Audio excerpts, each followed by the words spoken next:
What's going on, you guys? So everybody's seen the news now of Jaron Boots Ennis, and Canelo Alvarez in camp with each other, helping Canelo get ready for the Terence Crawford fight in September. And a lot of people have been buzzing about this whole, topic, calling Boots a traitor, a lot of people acting like this move is really going to boost Canelo's chances of beating Terence Crawford. And I don't necessarily agree with any of those things. First off, I don't agree with them being a traitor because they never were like boys or anything like that. In fact, there was more so like a rivalry between the two, a respectful one, if you want to call it that. Obviously, people have compared Boots Ennis to Terence Crawford for years now. There's been talks of, wanting to make that fight happen. A lot of narratives that have came with that, with Jaron Boots Ennis, being this boogeyman when Crawford was at 147, right? But if I recall, when Crawford and Spence negotiations fell the first time, and he ended up fighting David Avanesian, he was with BLK Prime, wanting to put a fight together, and they did reach out to Boots Ennis to make that fight happen. And he pledged loyalty to Showtime because that's who his TV network was at the time. He wasn't signed to Showtime or PBC, but that's where his fights were televised at. So that was the key, I guess, factor in making that fight not happen. But if you're so hungry for a world title and you're wanting to fight the best, why not just go to BLK Prime to fight him? So to me, I don't believe the narrative of Terence Crawford ducked Jaron Boots Ennis or avoided him. In fact, I think it was the other way around. But at the same time, these guys like him and Virgil were a lot younger. I don't think they were ready for a Terence Crawford fight. As much as they may have said they weren't. That's why these guys ended up getting out of the WBO rankings and went to the IBF. But a lot of people want to hold on to this narrative of, Jaron Boots Ennis, he made Terence Crawford duck him. He didn't want to fight Jaron Boots Ennis, which I think is a complete BS narrative, right?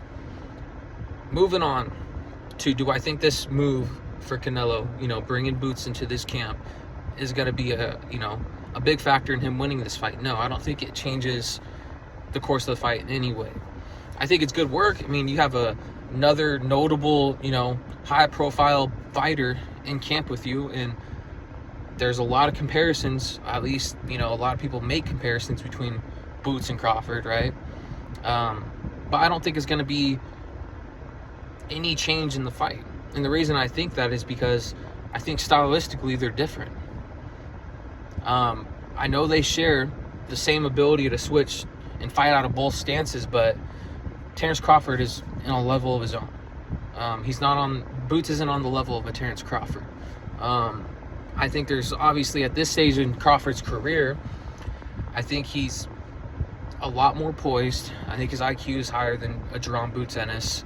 His punch selection, there's a lot of things that are different from Terence Crawford to Jaron Boots Ennis. And I'm not going to go too deep into that, but they're not the same fighter. So I don't think this is going to be something that's going to really help Canelo Alvarez. I think it's probably the best guy you could probably bring in to help you prepare for a Crawford, only because of the, ability to switch into both stances, right? But Jaron Boots Ennis is a great talent, and I'm not going to say this isn't good work. I mean, it's probably the guy I would have brought in too, right? But I don't think it's going to change the course of the fight at all. And based off the picture that I recently saw of them, side by side, after they just got done sparring, you see Boots with the biggest smile on his face, and you see Canelo with the swollen eye. That kind of just let me know that Jaron Boots Ennis was probably whooping Canelo in sparring. So I don't want to hear any Canelo fanboys after, Crawford beats him saying, Boots Ennis beat it out of him before he even fought Crawford. I mean, there's probably going to be a million excuses, as to why Canelo Alvarez lost this fight. I could see this potentially being the first one, or one of them. The other ones are going to be like, he was washed up, he wasn't the same fighter, he was over the hill, yada, yada, yada. Typical things we hear for, critics that want to criticize Terence Crawford's accomplishments. But overall, I think it is a good move to bring him in. I don't think it's going to change the course of the fight, like I mentioned. The only way I can see it changing the course of the fight is for Terence Crawford. And the reason I say that is because Terence Crawford is a ultra competitive person, and he will take anything to motivate him and to push even harder in the gym to make sure that he, comes out victorious. And this may possibly make him put an even more bigger stamp on him winning this fight. He may win it now in a more dramatic fashion. Not saying he's going to stop him. He may stop him, but he also may just, have more motivation to really win convincingly.